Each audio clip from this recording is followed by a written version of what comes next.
Last year, I got off the stage after doing a talk on autism acceptance at a mental health conference.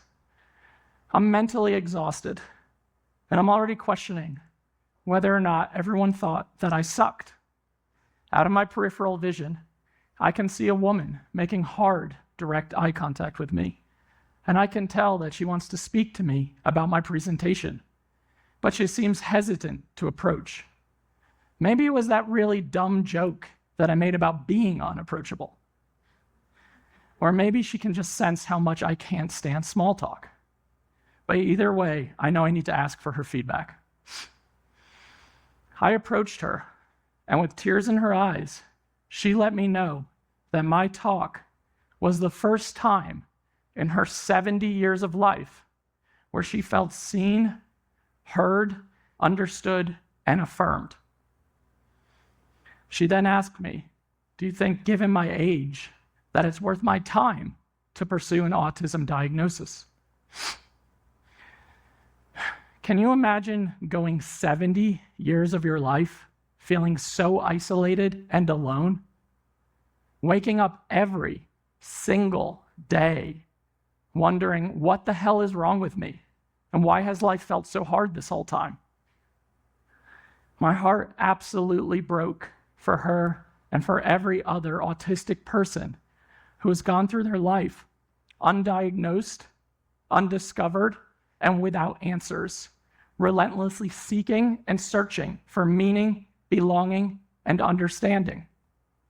The CDC states that 1 in 36 kids is autistic, a rate that continues to trend upwards, especially as we have more access to research, education, information, resources, and of course, TikTok.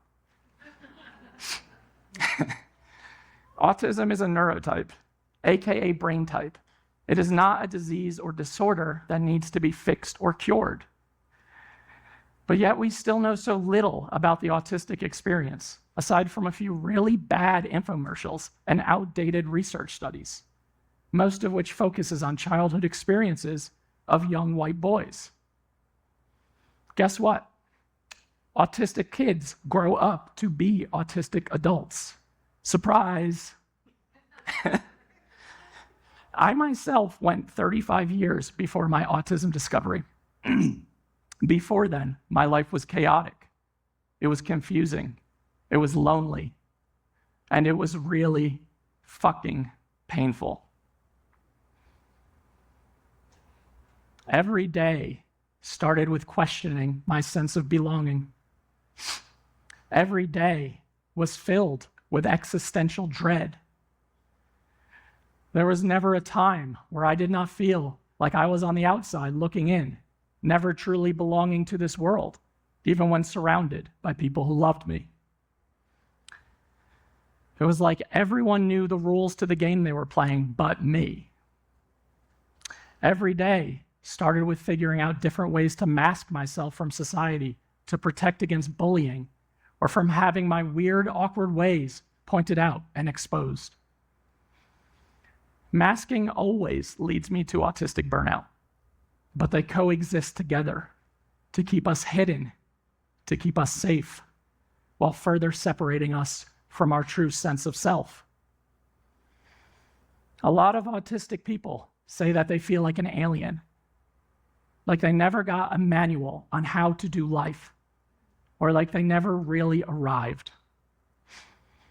Oftentimes, we've been called weird, different, quirky, eccentric, etc. Or we're told how flat we are, how we are emotionless robots who never get the joke. If you're like me, you've been called hard to read, standoffish, rude, blunt, or dismissive. But in reality, we are so often experiencing a wide range of emotions, but we so often struggle to feel connected to our bodies and have such an unbelievably difficult time processing sensory stimuli that it makes it almost impossible for us to react in a neurotypical way without masking.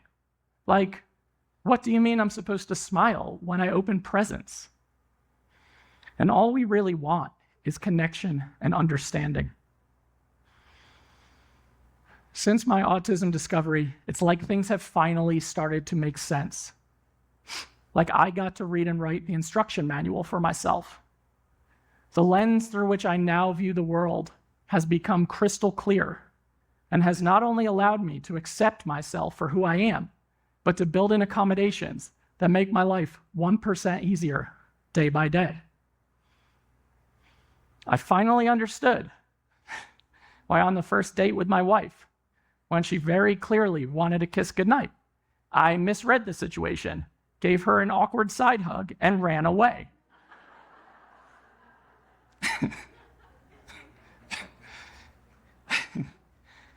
Discovering that you're autistic later in life can be unbelievably liberating.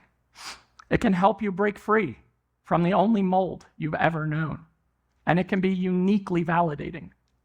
You finally begin to get some answers to an entire existence filled with misreading subtle social cues, experiencing constant sensory overwhelm, feeling repeatedly misunderstood, all while masking your true self for the benefit of others, just to try to fit into a society that wasn't designed for you.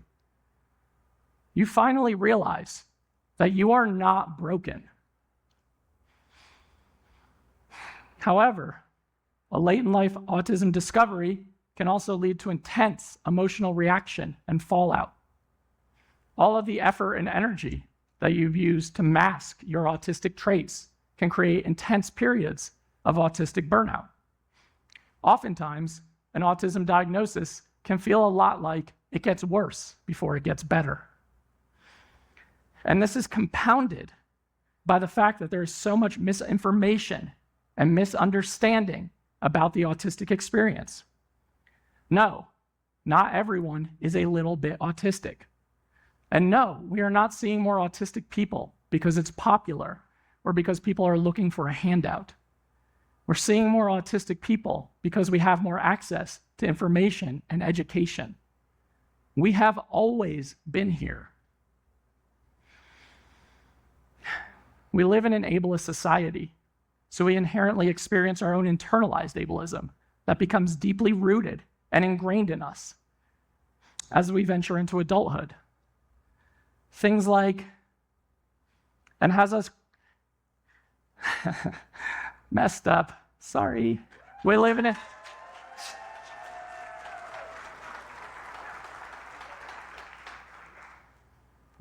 inherently ableist society, and one that is not designed to support autistic people. Some common myths and misconceptions sound like all autistic people are geniuses or savants. Autistic people lack empathy. Autistic people can't be social, or autistic people can't make eye contact.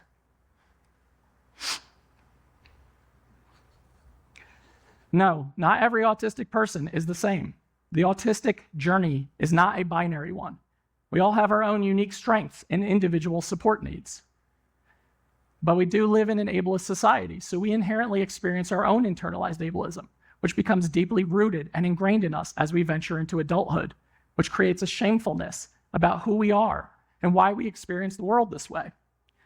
And as we venture into adulthood, this internalized ableism becomes deeply entrenched and has us fighting an often unconscious battle within ourselves, excusing away what we're sensing, feeling, and experiencing.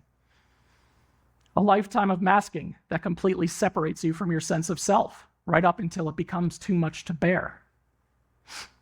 Some ableist comments that I've made about myself are, I'm too high functioning to be autistic, but I have a master's degree. I own several small businesses, but I can make eye contact. But no one sees how hard I have to work to get through my day. No one sees the hours that I spend in darkness of my own home, unable to speak, function, socialize. No one sees the deep, dark depression, the autistic burnout, and the unrelenting feeling that I don't belong. These stereotypes are reductive, and they are often dismissive of the autistic experience, of any and all accommodations that we need to build into a daily basis.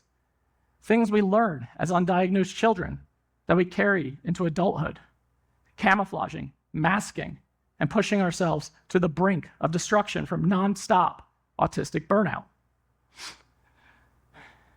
If you're discovering that you're autistic later in life, it's likely that you've had to come up with different survival strategies to help you get through the day without ever really understanding the why. And without this understanding, it's likely that you're still struggling in many areas of your life, and then you've tried a never-ending list of tips and tricks that continues to fall flat. If you're like me, you've tried doctor's visits, mental health therapy, and medication, or you've done endless late-night deep dives online, only to feel more confused than when you started. Or maybe you've even been asked my favorite question by your therapist or doctor: have you tried mindfulness or meditation? Unfortunately, for many undiagnosed autistic adults, they go through their lives wondering what is wrong with them, constantly questioning, why do I feel so different, broken, or defective?